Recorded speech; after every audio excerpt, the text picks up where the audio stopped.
Hello students, your piano teacher Tim back here once again today, and today we have a full two-part guide on mastering those ledger lines. So I'm going to give you some tips on how to get them way fast and get them even more accurately. Okay, so once a note goes off the staff, it starts to appear on what we call ledger lines, and they're really just to keep track of where you are once you're off the staff, because without them, you would really have no idea what note it was going for. You would just know, it looks like maybe a fifth above, G or something like that. So that's what they are used for. And by now, if you're not familiar with how to read notes on lines and spaces, if you go to the playlist section on the YouTube channel, there are some great playlists which can help you out with that.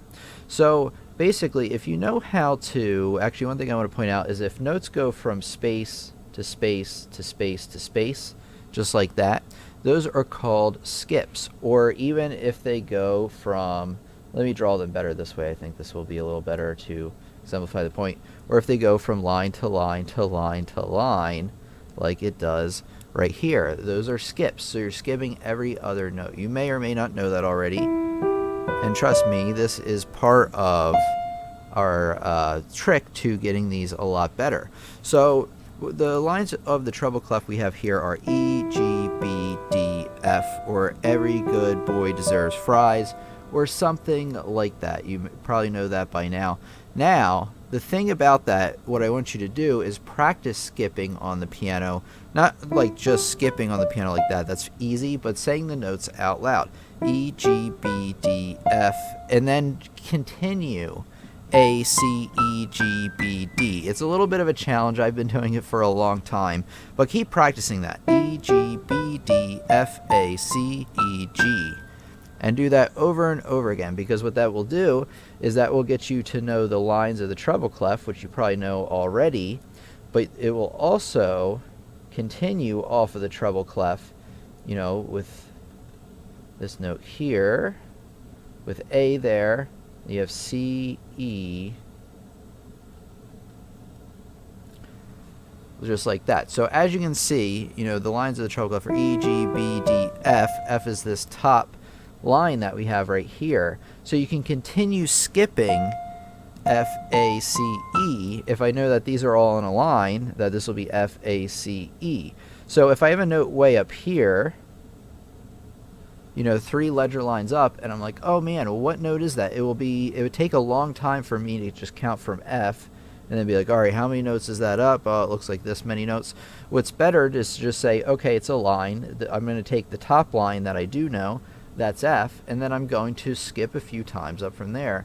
And because you've been practicing it like I told you to, you will be good and just know right away that the top line's F, the next one's A, C, and then that note, of course, is going to be an E, way up there.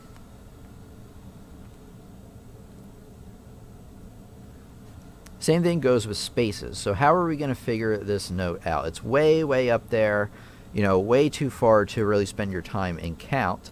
Now, it's on a space, right? So what I'm going to do is I'm just going to draw notes up from the bottom space up to where we need to be. And we're going to use the skipping method again to figure out, exactly where this note is. I have no idea why it did that. But anyway, let me get both of these in here. So I'm just going to use this to my point. So you have F, A, C, E there on the staff. And then, this is like this on the piano, F, A, C, E. They're just skipping up. But like I said, you want to practice starting for both the lines and the spaces skipping. So even from F, the bottom line, you want to go F, A, C, E, G, B, D, F. You want to get really good at that, because once you get to the top space, F, A, C, E, this note right here, you can continue counting very easily just by skipping G, B, D, F. And of course, then this note way, way, way up there would be an F. So to reiterate, you want to take the closest note you do know, like if it's on a line, if the note's way up on a ledger line on a line, you want to find the closest note you do know that's also on a line, which is this F, and then you want to skip up twice to find out that that note is C real quick, and then the same goes with the spaces. Now let's move on to what to do if the notes are below the staff. So here we go. It's the same kind of thing, just in reverse. So one ledger line down, I think almost everybody knows, is middle C. So what you want to do is you also want to practice starting from E, the bottom line, the treble clef, and skipping down. C, A, F, D. So I know that this line's C, this line's A, this line's F, and that line way, way down there is D. So say I just had this note drawn here. What do? I find the closest note I do know, E, and it's E. I have to get good at this. I'm going to try not to look at the piano. E, C, A, F, D. So I know that that note's way down there, D. So you can even get so good at it. You don't need to look at the piano, but, you know, obviously when you first do this, you do want to look at the piano so you can visualize, you know, what the notes are, because it will take some practice to be able to skip up and down. So up, E, G, B, D, F, A, C, E, G, and then down, E, C, A, F, D, B, G. And then you can keep going.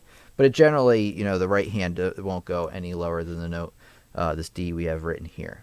Okay, the same exact thing applies for the bass clef that we have here. Now, with the bass clef, well, it's the same thing. Generally, though, like I mentioned with the treble clef, that notes will not go very, very high on the bass clef, mainly because you're starting to get into treble clef territory.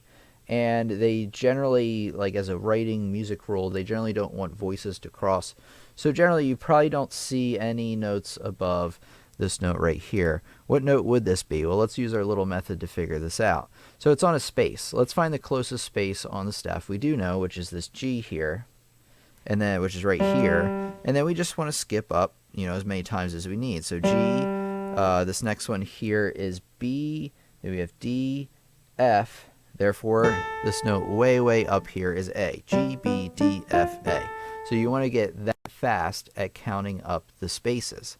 Same thing goes with the lines, of course, just like we did with the treble clef. So if it's, say, up there, which is probably a little bit higher than you'd ever see it, how do we figure that out? Well, remember step one. Find the closest line you do know, which is the top line. Now, if the note was below the staff, you'd use the bottom line. So this top line is A. Now we have to skip to C, E, G, and then what's this last one? It's going to be B. Now we're going to do below the staff. Works exactly the same way as you would think. So we now have, like, let's see what we have here. Okay, what note is this? Well, it's not too far down there. I mean, you could count every line in space, but let's do the method we talked about. It's on a space. Use this closest space you do know. That's the bottom space. That's A. And then, of course, skipping down twice is what we need because there's the F, and then that one, of course, is D. What if it's that note? Now, that note's very, very, very low. Generally, when notes go that low, they'll just write 8 VB. If it's on the bass, 8VA if it's on top, just to extend it down an octave without having to write it all the way down, since these are a little bit hard to read. So anyway, the closest note you do know is probably that A, and you want to go A, F, D, B, G, and E, way, way down there. But like I said, this note is almost impractically low. They would almost write 8 VB with it. But just to kind of show you that even notes way, way down there, you can figure those out.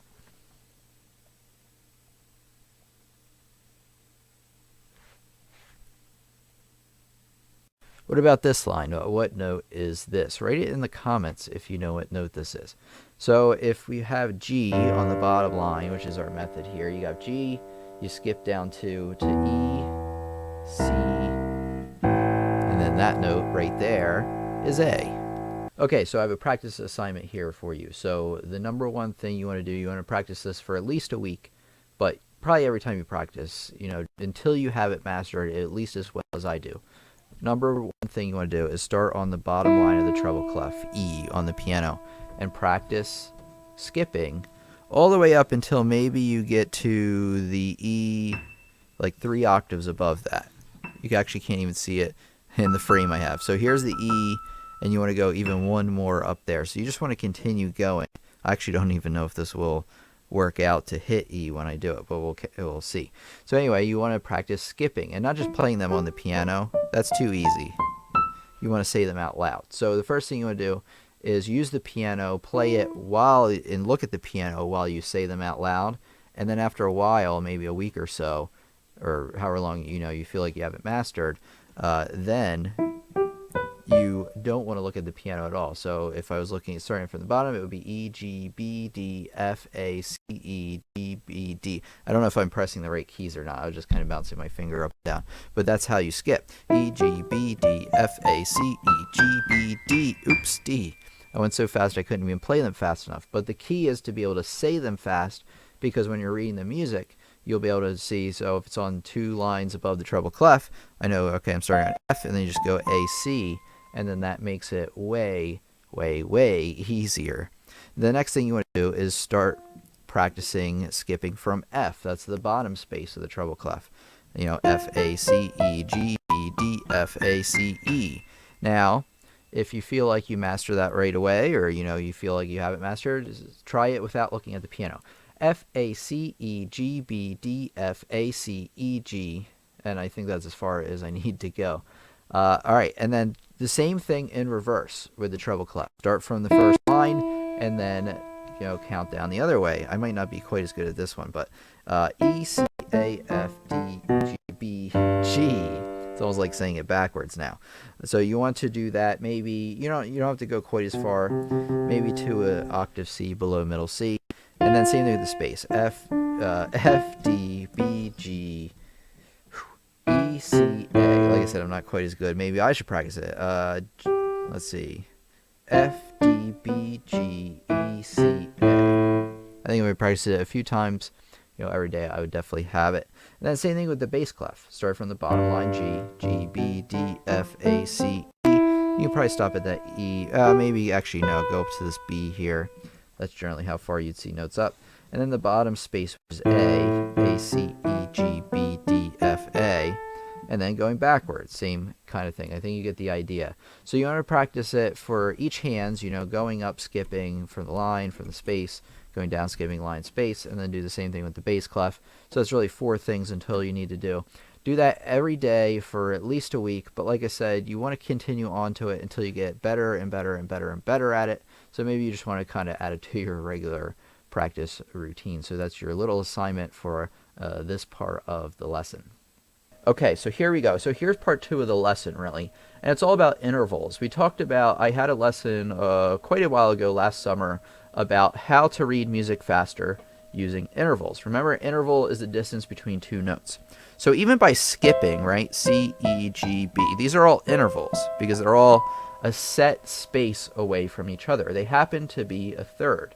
So when counting intervals, you always want to count the beginning note, the notes in between, and the end note. So if you have a note and the very next note from C to D, that would be 1, 2. That's a second.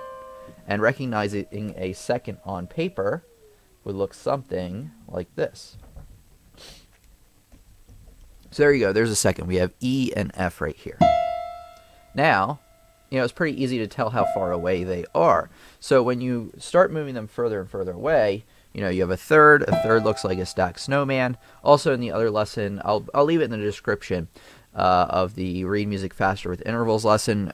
We also talk about, how to identify these by sight. So third always looks like a stacked snowman.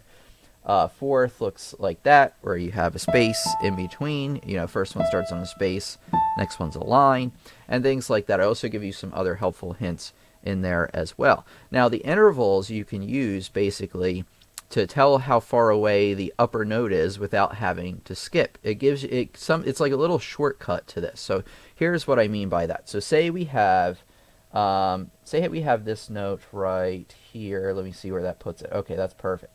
Okay, so that note right there, right? We need to figure out what note that is. Well, instead of like, all right, I'm going to count from the bottom space E and then skip up twice. That works fine. You know that that's a B now. But what you can do is if you're in a hurry and you have a note like maybe below it, like the F there, the top line, instead of the space, and you may be saying, well, that's definitely not a skip like we're used to doing. That's what we call a fourth. It's 4 notes up. 1, 2, 3, 4. So if you can identify intervals by sight, We also have an interval practice lesson I'll leave in the description as well. But by being able to identify intervals by sight is very, very important, because whether it's on the staff down here or off the staff, you can use that information to read the notes faster, like right here, A and D, pretty easy. But it's just as useful when we start getting up here, like what two notes are those? Well, to find the bottom note, which is a ledger line, you find F, the top line, and then you can skip doing that. But instead of skipping again, like going through the skipping process, it takes too long, just know that if that's a fourth, that the top one's 4 notes away, automatically making it D. So it really gives your brain more information to go by, rather than skip, especially counting individual notes takes a long time. But even skipping sometimes can take a lot of time, especially if you have 2 notes at once like this, where you have one on a line and one on a space.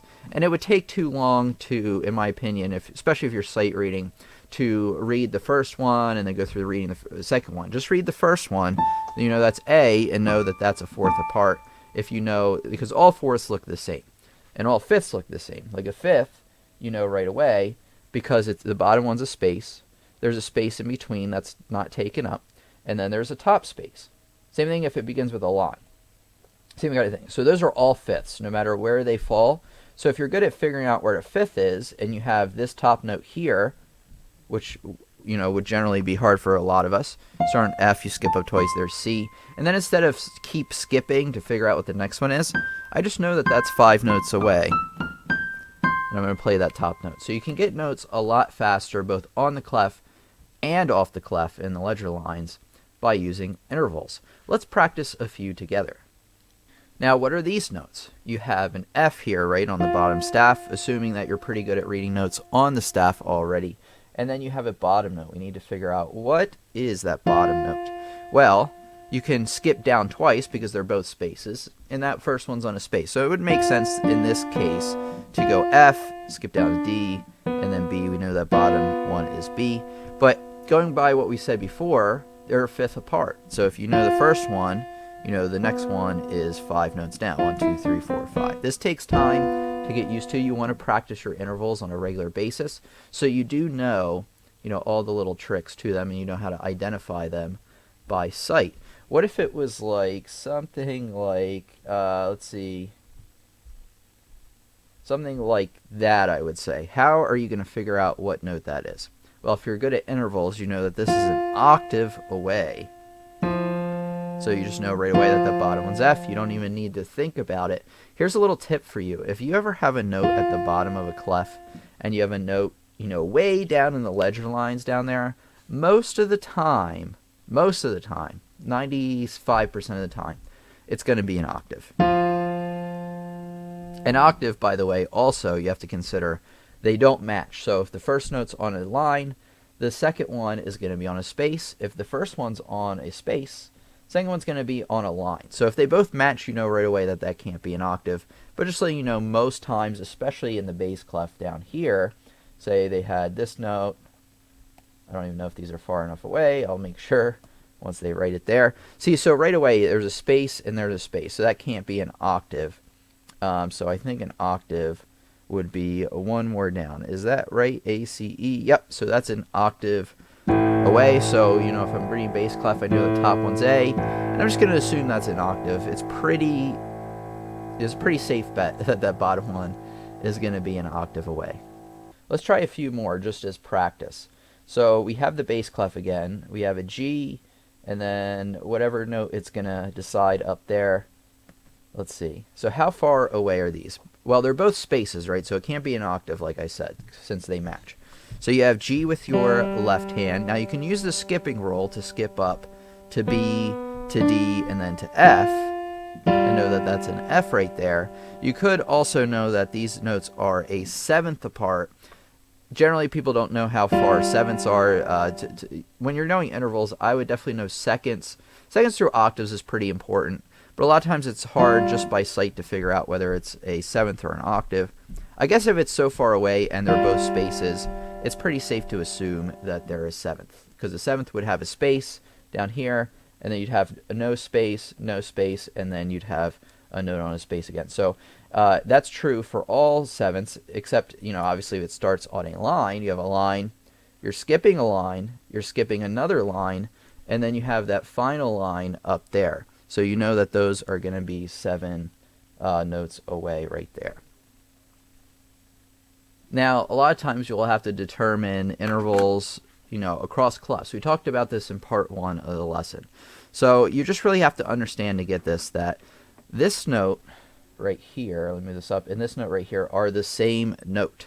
So if I move up one note here, that's basically this note right here. If I move up again here, it's basically that note right there. So you have to understand that conversion in your head to get this right. So if I had like this note and then this note, well, I understand that converting this left-hand note, or this bass clef, to here is really like having this. That's a third. So you also want to practice, determining the interval between both clefs, because that's really useful as well, understanding how far away your hands are. Anything you can do when reading notes to give yourself more information about reading those notes, the better off you are for sure. So you always want to be, using the skipping method we talked about in part 1. You want to be using the interval method. Become familiar with intervals 2 through 8. This is your practice assignment, by the way, things you should be doing. And then you also want to practice finding the intervals between both of the hands. So I want to know in the comments, is there a trick that you have that you want to share with us that helped you note read? And then if you don't have one, but you have a question about the methods we talked about today, what are some of the questions you have? By leaving them in the comments, not only will it help you get the answer, it'll also help other students as well learn together, because they probably have the same question, or at least there's some questions out there. If 1,000 people see this video, chances are, if you have a question, somebody else or quite a few people also have that question. So leaving a comment, being part of the community, not only helps you, but it helps all of us as well. So you're always welcome, even if you have a comment not related to anything I asked, you're always welcome to leave that as well. So leave it in the comments. I want to know, what are your questions about this lesson? Okay, we're going to do a few examples. I'm actually going to have you think about what this answer is, and then I'll answer it. So pause the video if you need more time, but I'm going to give the answer in about 3 seconds. 3, 2, 1. This answer, it's going to be a B up there on that ledger line, because you do know probably the top line, top space here, right? That's an E, and you know that they're a fifth apart, so you know right away that that's a B. Let's try a couple more. How about, what is that note up there? Well, if you know the bottom line here, that F, you know that that's a fifth apart as well. So using those intervals is always important. Let me try a different one that's not a fifth. Let me try, let's do one really high up, so we can determine this one. Now this one's probably a bit higher than most notes you would ever run into, but let's figure it out anyway, figure out how to do that. Well, we do know the top line right here, right? F. And hey, take a look. They don't match. This one's on a line. There's a big gap in between here. That one's on a space. What do you want to bet that that's an octave? Well, how do we figure it out? Well, we can use the skipping method to double check. So if you know the top line E, you're going to skip to G, B, D, and finally F. It checks out. You have E down here, G, B, D, and then F. So I double checked it, and it does work out. So like I said, a lot of times if you have a note and you have a note way above it and they don't match, chances are 95% of the time that it will be an octave.